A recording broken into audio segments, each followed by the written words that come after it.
Good morning everyone. I don't usually talk on these videos, as you probably noticed, but I thought I'd talk a little bit more about this one, give you a little bit more instruction or advice on the Featherweight 221s. I've restored quite a few. This is probably about my 8th one. You see the case is beautifully cleaned and polished. It looks quite gorgeous.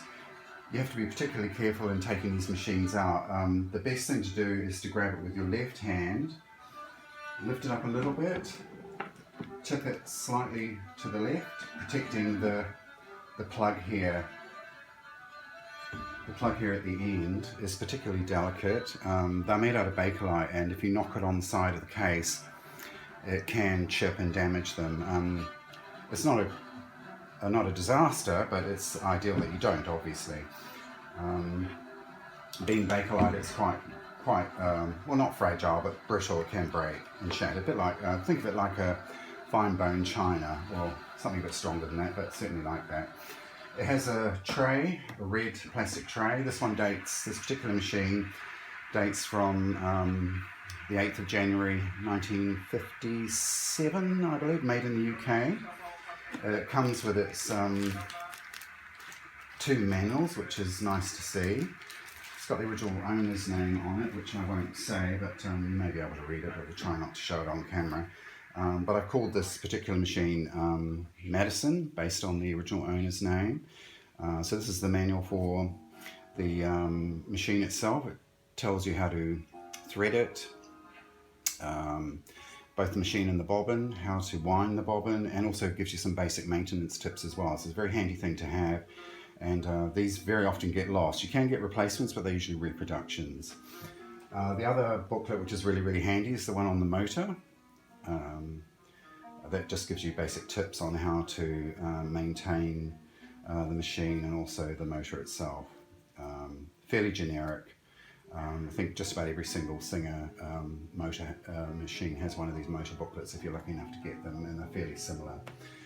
Inside the box we have the foot control, which is clipped in here, and I'll show you how to take that out in a minute. This has the box of accessories in the original Singer box that came with this particular machine. Comes with 4 bobbins, which are slotted in here quite tightly and firmly, and as a bonus we're lucky enough to have the original oil can which comes with it. So I'm going to take the cord out now, which is all bundled up. If you're lucky you can just use a ribbon, but I've used ties here because it's kind of new and it's going out to a new client. Take the cord out. You can leave it hanging or leave it in the box. This is the tricky bit. You've got to be firm but gentle. So you slot it this way to get it out. Comes out like so. This once again is also made of bakelite. So don't drop it, it will break.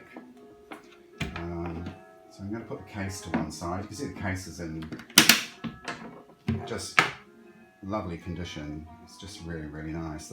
These have a tendency to rust up a little bit, but if you put a bit of wax on them or what have you, it will keep them away from the air. So what I'm going to do now is just show you with regards to the plug itself. I'm just going to unwind one bit of it because I don't need the whole cord. Let's do that now. It's got new wiring, so it's brand new. The only thing that's not new is the original bakelite plug, and these are also very delicate. Bakelite, once again, you've got to be gentle with it. When removing and putting in this plug, hold the plug and not the cord. Don't pull on the cord at all. It's just not a good thing to do. So I'm just going to put it on the floor. Plug it into the end here. It's got the flat pins, and the motor is rated for 110 to, I think, what is it, 230 volts to 250 volts. It's a 0.25 amp motor. Plugging it in, like so. We're on. So that's the light. Very nice. It's a little bit dusty, sorry about that. I don't know why, black seems to show every single mark, it's just annoying. But right, it's been polished and what have you, so.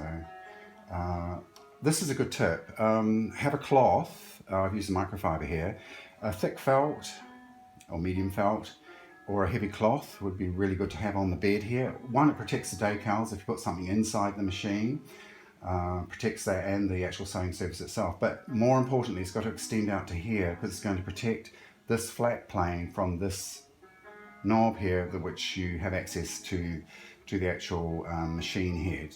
You will actually service the machine every time you want to use it by oiling it, especially if it's been resting for a while.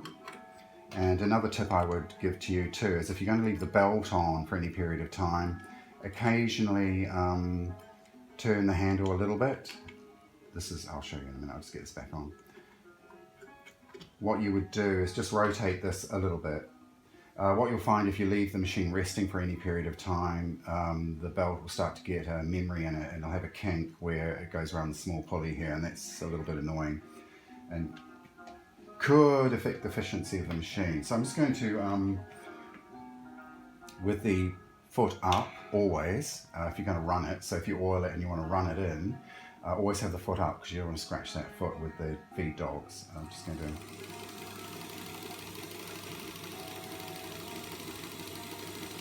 has to be the sweetest sounding machine I've had for a while. So it's been completely oiled and greased, both below and above. There's a little access area here where you can lightly grease or oil the movement, which is really nice. So oiling here, here, and underneath probably once a year is a good idea. If you've left it resting for a long period of time, just one drop of oil in all the holes, and the booklet will show you where those are. We've also dismantled the thread tensioner here and completely cleaned it, so it's perfect. What I'm going to do now is give you a demonstration. So let me get my bobbin. I'm using brown thread here, and the thread curls this way when you put it in the bobbin. So I'm going to show you the bobbin, which I'll get out. That's that's not very good. Okay, so it's nice and it's a lovely clean bobbin. That's probably the cleanest I've seen for a while. So pop it in there. Once again, with this the opening facing towards you, the thread is going this way. So you put it around and through that little eyelet hook, and you can see it's probably a little bit loose for my liking. I'll probably tighten it. Give me a second. Just tighten it a little bit. How's that? Oh, much better. So it should sort of release a little bit when you jiggle it, not just fall under its own weight. So that's the tension adjusted on the bobbin. And once again, the booklet shows you how to do that. So I'm going to slot that in. I usually leave that there's a little hinge on the bobbin case itself. I usually leave that flat and you can hear it click, and that's when you know it's actually in. When I was taught sewing, we were told to hold that little clip, but don't. That's not a good idea. Okay, so now we need our top thread. So bottom's brown, top is red. So here we go. Using this, actually I should use a keeper on that, so give me a second.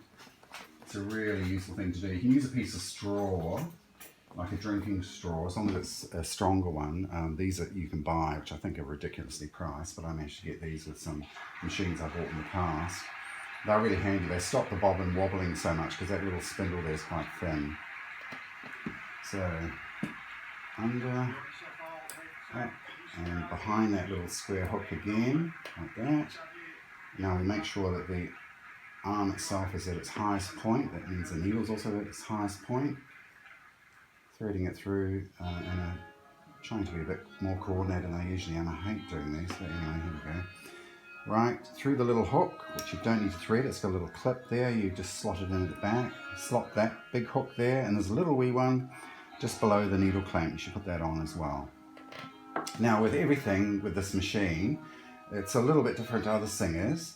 The flat side of the needle always faces out. So if you imagine this flat head here, the flat side of the needle, which is a half semicircle, the flat side faces outwards, and you also thread that way as well. So you go from right to left, towards the wall, not towards the machine. So I'm going to use my little threader because my eyesight's shot to hell. This should not take very long. Normally, if you've oiled it, you'd run it a little bit through some scrap material and just get rid of that residual oil. But I'm not going to do that for the moment. So if it's a little bit stained with oil, don't be alarmed. It's just me doing a test, and I want to make sure it gets to this client and is as ready to use as possible. And I'll simply warm them. So there we go. Goes through the toes of the normal straight sewing foot.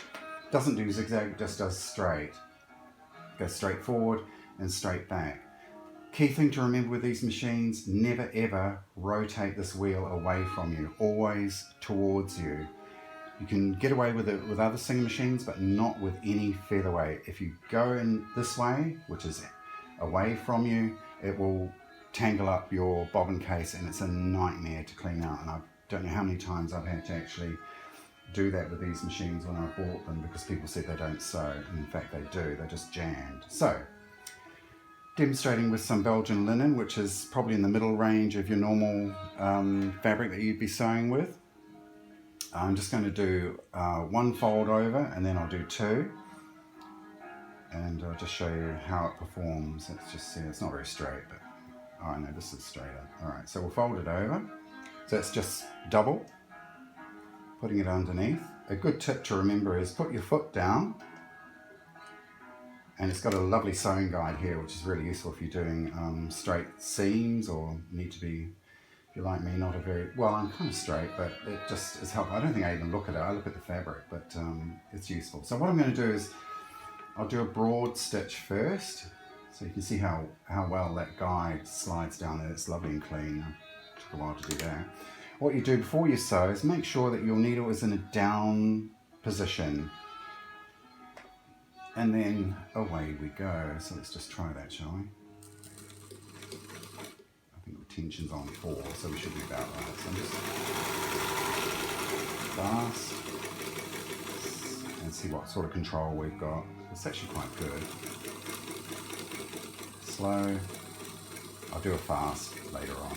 And I'm just going to go reverse so you can see that works fairly well. Straight up, hard up. And the good thing with the guide is, because we've screwed it down, if we flick it down, it'll stop exactly where we started. So our stitch selection remains for us to go back to reverse, and then we'll go forward. A good tip to remember too, when you finish, make sure your needle's in an up position. If you're not sure, you can cycle forward. Remember, always roll it towards you. Cycle forward, and just when it's about to go back down again, stop. That's your release position. You can't release it any other way. It comes out beautifully. You'll have no problems. You keep following that rule. Once again, put the red thread between the two toes of the foot, and we're going to fold out, well, cut our excess thread off, which we don't need, because that could get tangled. That's a good thing to remember as well. I always forget. Anyway, so now we're going to do three thicknesses of this Belgian linen, and we're going to run through. Gosh, that's actually a really nice stitch. I'll be able to show this to you in a minute. I'm just going to do it next to the other one. So you see red on top is going to be, we're going to do a small stitch. So we'll wind that up to that level. So it's about 30 stitches to the inch, which is going to be incredibly fine. Let's see how well that goes. I don't think I've done this before. Let's go. I'll rip through it, see how well it goes. It's going to take forever.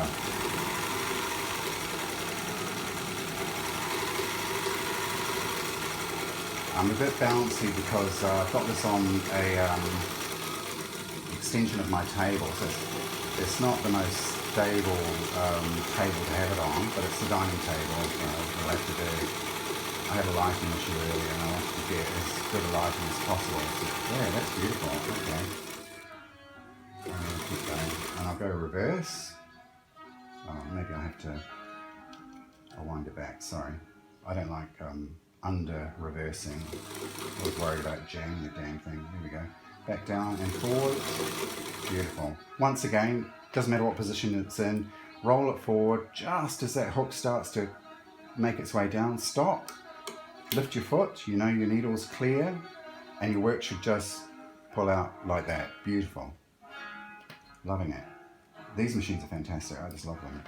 So I don't know if you can see that. I don't know the tension. I haven't got the tension right, I don't think. Probably could do with a little bit of an alteration on the tension, but that's actually really quite good. It's a very fine stitch. That's the 30 stitches per inch.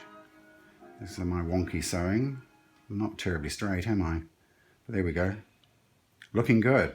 And that's it. So just unthread it with the, with the foot up, because all the tension's released there. It won't hold the thread.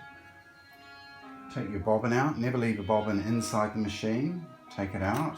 Another tip for you too, if you're storing your bobbins, it's wise not to leave cotton on these for any period of time. So just wind on as much as you need or think you'll need, and throw away the rest. Just take it off, because cotton absorbs moisture and will rust your bobbins over time, especially if you're not using your machine for any period of time. Pop that down, light again, beautiful, it's off. We're done. Got to pack her up and ship her off. Thank you for watching.